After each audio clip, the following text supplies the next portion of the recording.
En Ruta, un camino para mejorar para tu bienestar físico, mental y emocional. Información útil que nutre tu vida diaria con Sandra Rubio.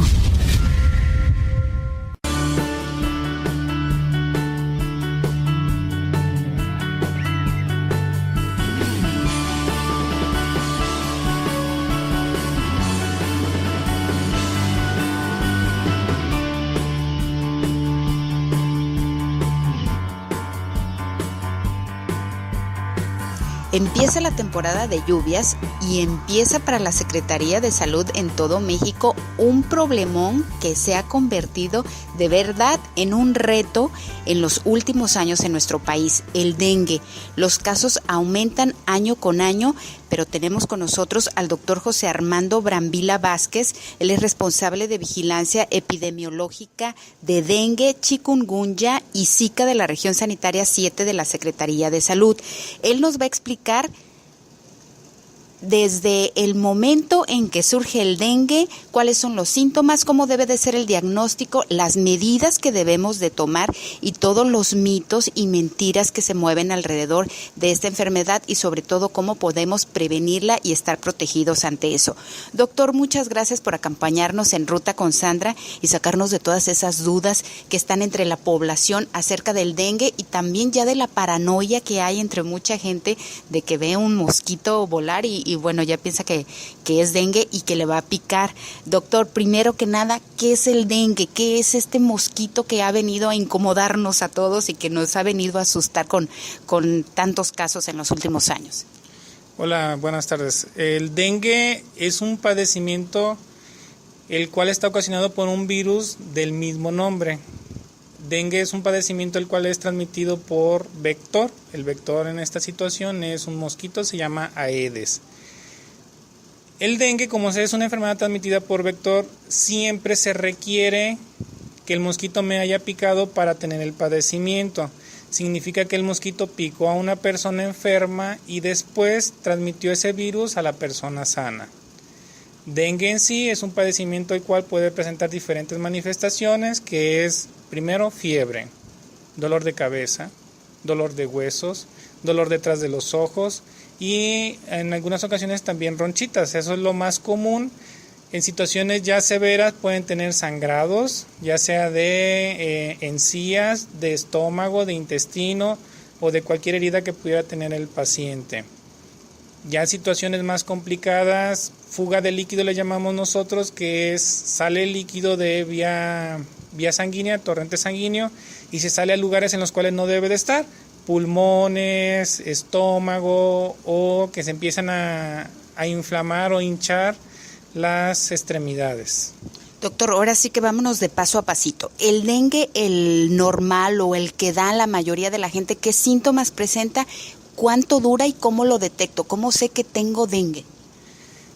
Dengue tiene que presentar fiebre. La fiebre característica de dengue es arriba de 38 grados. Lo más común que llega a nuestros pacientes es 39 hasta 40 grados. Si es zona que hace calor, es más frecuente que la fiebre sea más intensa. Dolor de cabeza, los pacientes se quejan de dolor de cabeza. Dolor detrás de los ojos, que prácticamente es característico. Y el dolor de huesos. Popularmente antes le llamaban al dengue quebrantahuesos porque el dolor de huesos era muy intenso. La intensidad es variable de cada paciente, pero por lo general los pacientes se quejan de mucho malestar general. Y el padecimiento en sí dura más o menos una semana con los síntomas, y a partir más o menos del quinto día empiezan a disminuir y se va haciendo cada vez más leve. El periodo de incubación puede ser hasta de 2 semanas. Periodo de incubación significa que hoy me pica el mosquito y cuando voy a empezar yo a tener manifestaciones. Puede ser desde 12 a 14 días en promedio y ya luego empezar con los síntomas. ¿Cómo sé en verdad que es dengue? Porque muchas personas he escuchado que me bajaron las plaquetas, tengo fiebre, me duelen los ojos, es dengue. ¿Cómo saber si el diagnóstico es el verdadero, es real? Siempre, desde luego, tenemos que acudir al médico, pero ¿se puede tener algunos síntomas parecidos, pensar que es dengue y no lo es, doctor?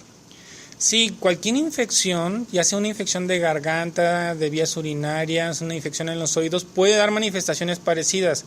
Cualquier infección puede dar fiebre, cualquier infección puede dar dolor de cabeza o malestar general. Entonces, en ese sentido, se complica el diagnóstico de dengue. Algo que nosotros decimos para el diagnóstico o pensar en dengue, uno, tiene que ser una localidad que sabemos que hay dengue. Si estamos en una localidad que nunca ha habido dengue, pues si llega una persona con fiebre no voy a pensar en dengue. Sin embargo, estoy en una localidad que habitualmente hay dengue, llega con fiebre y no le veo, nosotros decimos foco infeccioso, no determino o no identifico dónde está la infección, tengo que pensar de manera obligada en dengue. Si entonces me llega con fiebre, me dice me duele la cabeza, los huesos, no le veo infección en ningún lado. Las infecciones virales son así, no se ve un foco claro de infección, pero está presentando fiebre. Tener fiebre es porque traen un proceso infeccioso en algún lado. ¿Sí? Esto del examen, la biometría hemática que se hace mucha gente por su cuenta, sin ir a un médico, y ve que le bajan las plaquetas, ya piensa de manera inequívoca que es dengue, solamente porque le bajaron las plaquetas. Pero eso tampoco significa que sea realmente dengue. La biometría hemática no es un examen que sirva para diagnóstico de dengue. Es un examen que nos sirve para valorar su evolución, ver que el paciente esté en una situación en la cual no se esté complicando o no nos pueda dar riesgo de sangrados. Las plaquetas, su función es formar lo que se llama tapón plaquetario y evitar que el paciente tenga un sangrado. Que un paciente tenga descensos de plaquetas no necesariamente significa dengue. Hay otros padecimientos que también puede ocasionar que bajen las plaquetas, incluso medicamentos. Entonces, biometría hemática es un error que un médico quiera hacer diagnóstico. Hay pacientes con dengue que no tienen alteraciones en biometría hemática y el médico dice, no tienes dengue, y eso es falso. O sea, el paciente puede tener dengue y no tener alteraciones hematológicas. Hay estudios específicos de dengue, hay pruebas específicas de dengue. Una de las más específicas se llama NS1, que identifica una partícula del virus. O sea, cuando al paciente le hacemos NS1, que es una partícula del virus de dengue, si dice, sabes que sí está positiva, significa que sí la tiene. Y hay otras que se llaman IgG e IgM, que puede significar que la tiene activa o le llamamos memoria, que es la IgG. Si la tiene IgG positiva, puede ser que el paciente tuvo dengue en un periodo corto o que la tuvo, por ejemplo, hace un año. Doctor, qué bueno que nos saca de todos estos mitos y de todas las versiones que circulan entre la población, ¿no? Porque todos, siempre apuntamos a ser médicos y nos autodiagnosticamos. Y le digo, esto es una como versión muy común, un argumento muy común, ¿no? Te bajaron las plaquetas, no, entonces sí tienes dengue. Sí, desafortunadamente tenemos una educación en la población en la cual se da mucho el autorrecetarse. Entonces, mi comadre le dio dengue o le dijeron que tenía dengue, se sentía así, a lo mejor yo también tengo y voy a tomar lo mismo que ella, y ya no van a atención médica. Y puede ser que esa persona tenga otro padecimiento. Entonces, siempre que alguien tenga algún síntoma, alguna molestia, deben de ir a atención médica para que el profesional de la salud determine cuál es su diagnóstico, si es ese padecimiento o es algún otro. Hace un momento estábamos platicando, doctor, acerca de todos estos mitos que hay sobre todas las enfermedades, pero específicamente en este tema, sobre el dengue. Ahora vamos con el dengue hemorrágico, doctor, ese que pensamos, tiene dengue hemorrágico, va a sangrar por los ojos, por la nariz, por la boca, se le va a salir sangre por los oídos. ¿Cómo es el dengue hemorrágico? ¿En realidad sangra la gente? ¿Viene una hemorragia de sangre por el cuerpo? No tal cual. Sí puede presentar sangrado los pacientes, por lo general son leves. Es raro tener un dengue hemorrágico tal cual. El paciente presenta descenso de las plaquetas y el descenso de las plaquetas nos da el riesgo de que pudieran sangrar. Pero si el paciente no tiene ninguna herida o ningún lugar en el cual pueda sangrar, el paciente no presenta nada. Y ya después, pasando su padecimiento, las plaquetas se vuelven a normalizar. En sí, la mortalidad por dengue es muy baja. Nosotros no hemos tenido muerte por dengue en los últimos 5 años, si no es que más. Entonces es muy baja y tal cual, así como, perdónenme la expresión, como en las películas que se ven que las personas están arrojando sangre por la boca así a bocaradas, no se ve así. Por lo general son sangraditos en encía, o pueden ser cuando hacen del baño, puede ser raras veces por orina, o las mujeres cuando están menstruando que se aumente su sangrado, pero no son sangrados abundantes, o sea, no es como una herida que está en sangre y sangre y sangre y sangre. Sí nos da riesgo de sangrado. Las definiciones cambiaron, ya el dengue grave, que puede tener alteraciones hemorrágicas, en sí puede tener otras complicaciones, lo que le decía hace un momento, fuga de líquidos, o sea, que el líquido se salga al estómago, que el líquido se salga a pulmones, el paciente no pueda respirar bien, que nos dé problemas en el funcionamiento del corazón o la presión, nosotros le llamamos choque, pero un choque hipovolémico, pero no necesariamente porque haya perdido sangre, sino que perdió volumen sanguíneo. Está ahí mismo en su organismo, nada más que está fuera de donde debería de estar. Y eso es más común a tener sangrados. Eso son como hemorragias internas. No, no son hemorragias, es plasma, es líquido, es como agua, pues es como el agua que tenemos nosotros circulando en nuestro torrente sanguíneo. Lo que pasa es que el torrente sanguíneo tiene que haber un equilibrio en las presiones tanto dentro de los vasos sanguíneos como fuera de los vasos sanguíneos. Cuando se pierde ese equilibrio, se empieza a salir el líquido de las venas o de las arterias al espacio intersticial. Es el espacio entre las células o el espacio que hay fuera de los vasos sanguíneos. Entonces, ese líquido es el que se empieza a fugar y es lo que nos da una sensación de haber perdido sangre, pero no es que se perdió sangre, sino es agua nada más que está fuera del lugar del que debería de estar. Al paciente se le da soporte médico con tratamiento y se estabiliza y ese paciente se empieza a normalizar. Repito, la mortalidad por dengue es muy baja, prácticamente nula. Oiga, doctor, platicaba acerca de los 4 tipos de dengue que existen, que también es algo que, bueno, yo desconocía, pero que también me gustaría que aclarara a la gente que nos escucha que hay estos 4 tipos de dengue, porque también mucha gente dice, es que a mí ya me dio dengue 3 veces, y pues entonces la demás gente se asusta, ¿no? Todos nos asustamos porque dices, bueno, ¿cuántas veces me va a dar dengue? Y bueno, es un padecimiento que como cualquier otro, pues no es nada agradable para la salud de cualquier persona, ¿no? Hay 4 tipos del virus del dengue y se enumeran así, del virus 1, 2, 3 y 4 del dengue. En nuestro estado y en nuestra región prácticamente han circulado el virus tipo 1 y el virus tipo 2. Actualmente está circulando únicamente el virus tipo 2 y el año pasado estuvo circulando el virus tipo 2. ¿Qué significa esto? Que cuando a mí me da dengue por algún tipo de los virus, o sea, si me da dengue del 1 o del 2, ya no me vuelve a dar dengue de ese tipo de virus, o sea, del virus 1 y el virus 2 ya no me vuelve a dar. Si me dio uno del virus 1 y está circulando el virus 2, me puede volver a dar dengue.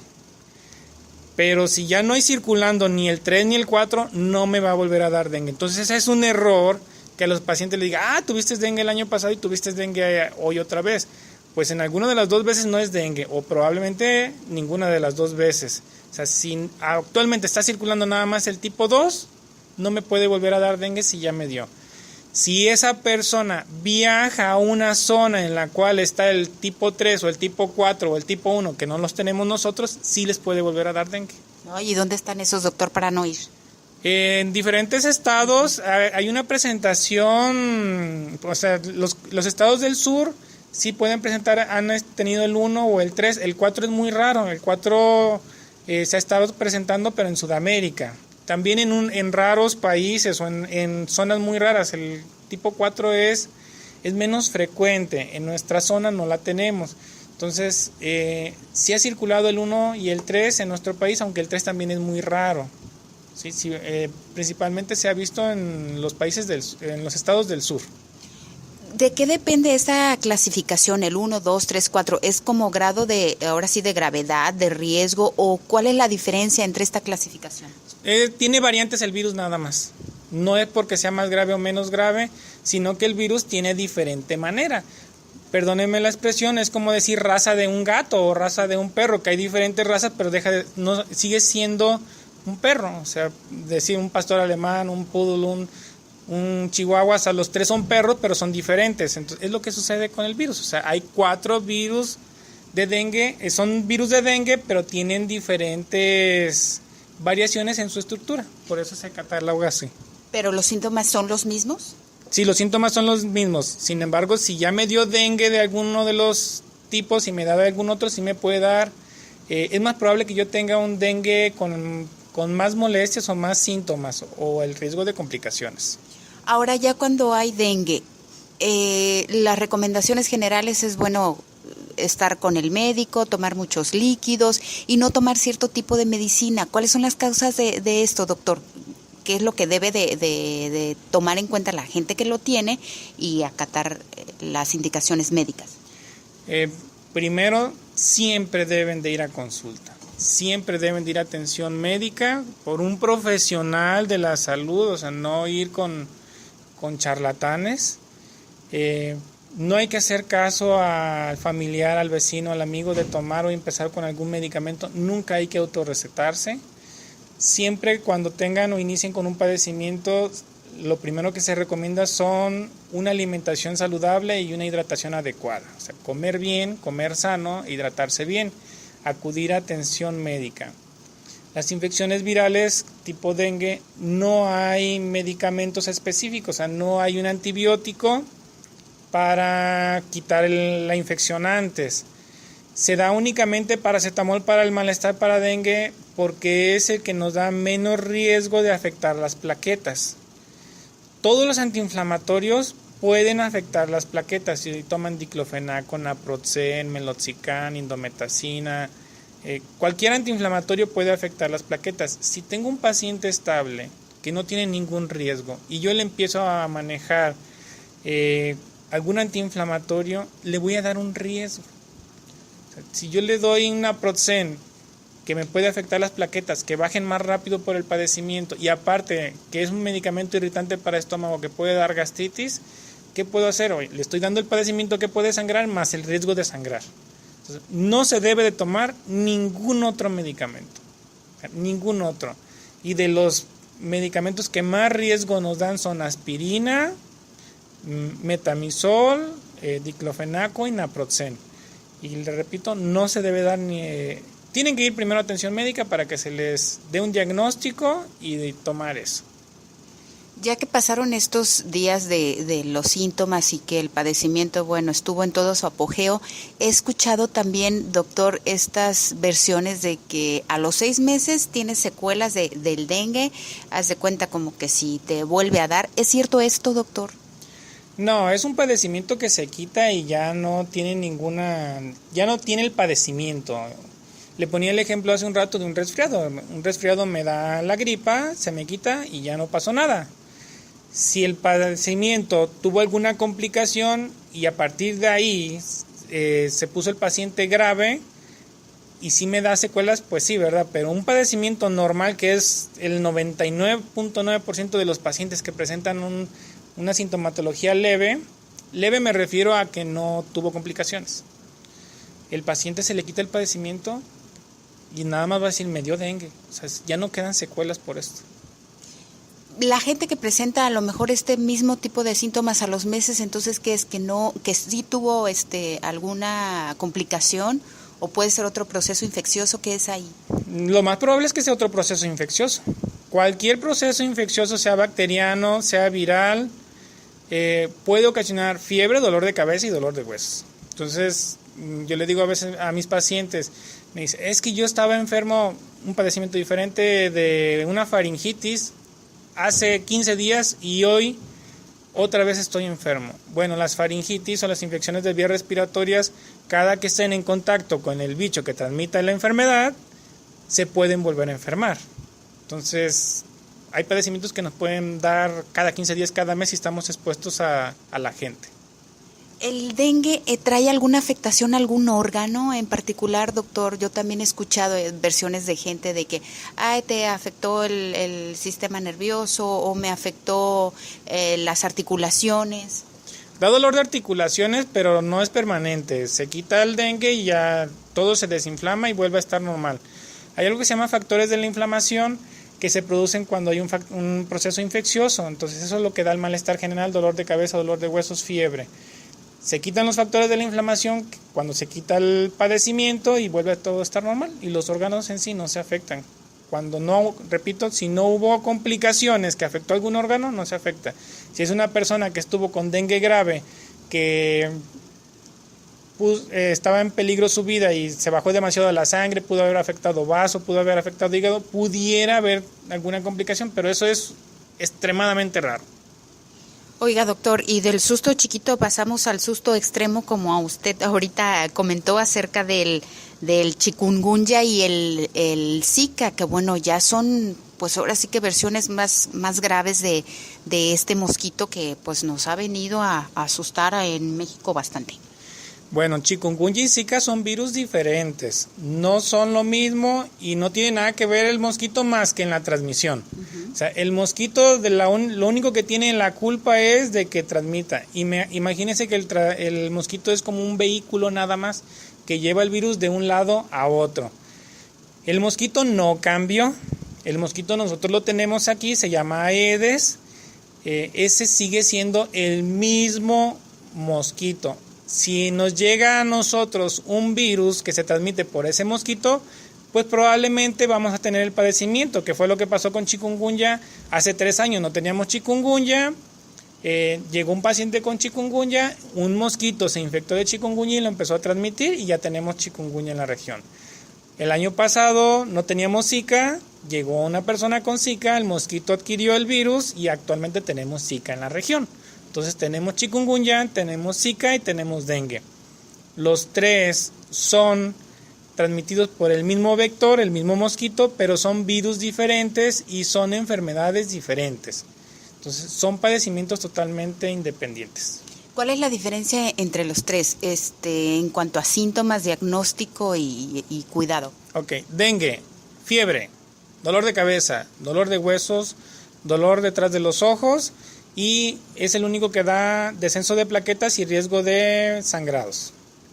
Chikungunya presenta fiebre leve, con dolor articular de moderado severo o artritis, o sea, me da mucho dolor de articulaciones y puede tener dolor de cabeza y malestar general.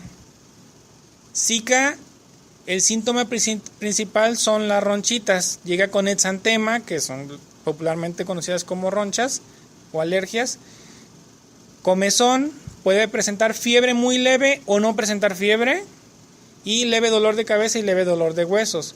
O sea, lo característico típico de cada uno es dengue principalmente da mucha fiebre y mucho malestar general. Chikungunya da fiebre leve a moderada, pero específicamente con dolores articulares severos o artritis con dificultad de movimiento para sostener cosas o para caminar. Y Zika, su principal motivo de atención es porque llegan con comezón. El prurito es el principal motivo de consulta de Zika. Zika, el riesgo es de que si le da una embarazada, la probabilidad de que afecte a su bebé. Entonces, esa es la principal preocupación que tenemos por Zika, ¿verdad? Más que nada por las embarazadas. En cualquier persona, Zika es totalmente benigno, no da ninguna... De hecho, dura 2-3 días y se quita el padecimiento. O sea, el principal molestia de Zika es comezón. Nada más en las embarazadas sí nos preocupa por los riesgos que le pueden dar a su producto, a su bebé.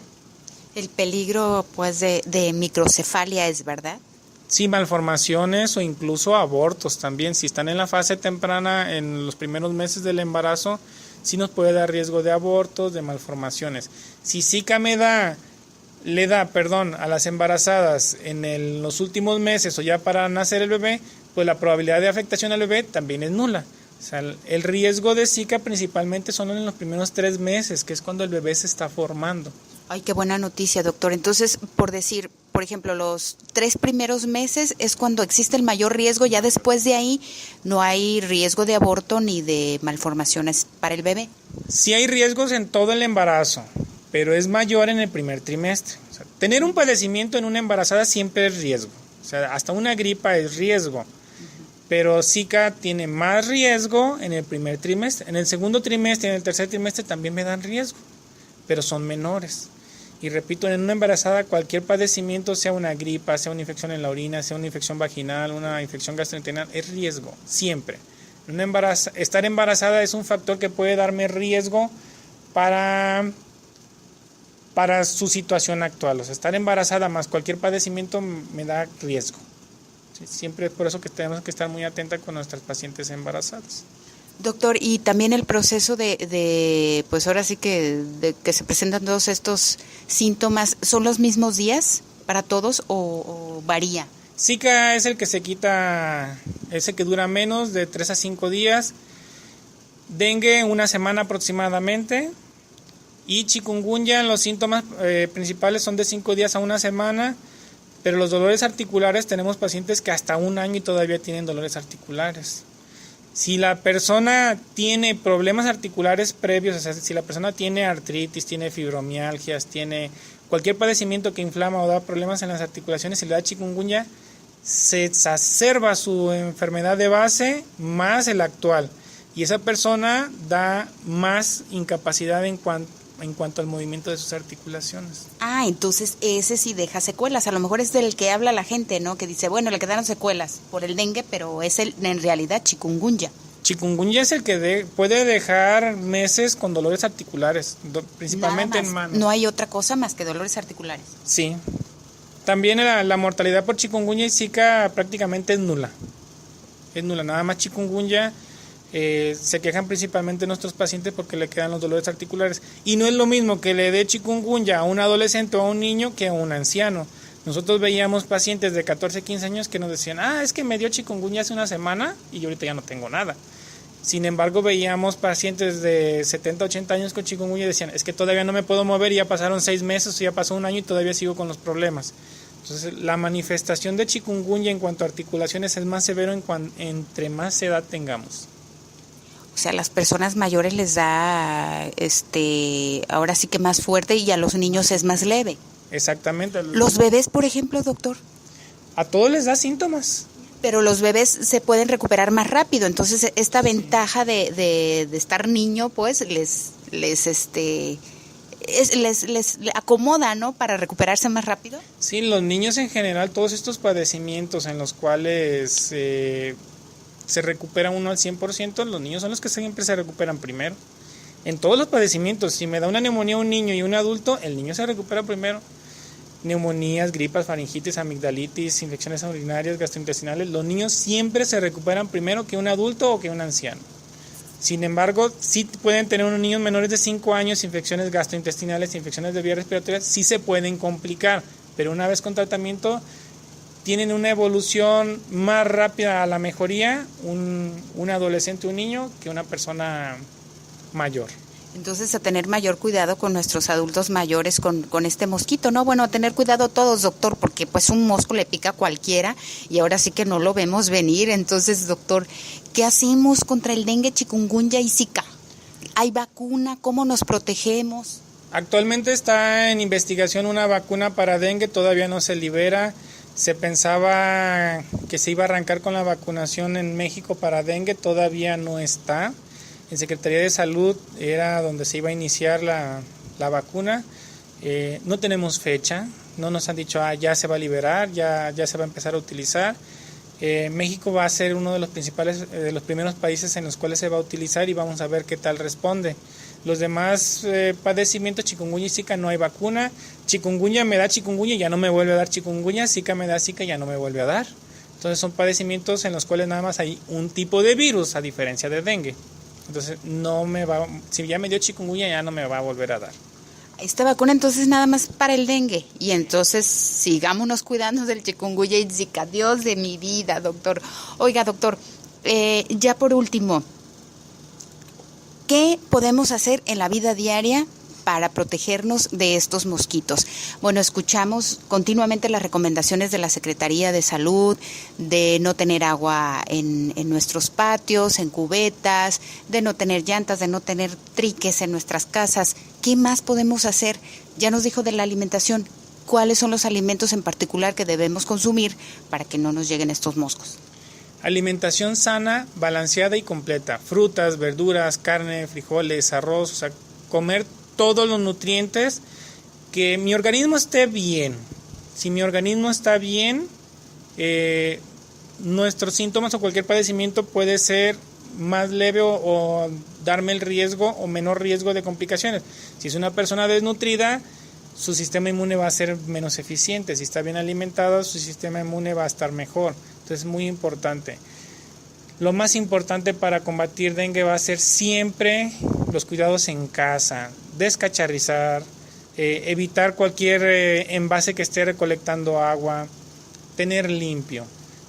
Por favor, que no esperen a que el gobierno o la Secretaría de Salud vayan a limpiar su casa. Tenemos que empezar nosotros, y no nada más mi casa, mi vecino, el de un lado, el de frente, el de atrás, porque en ocasiones se trabaja una cuadra, y si una sola casa no limpia, tiene ahí chatarra que está acumulando agua, ahí se va a formar suficientes mosquitos para toda una cuadra o para 4 cuadras.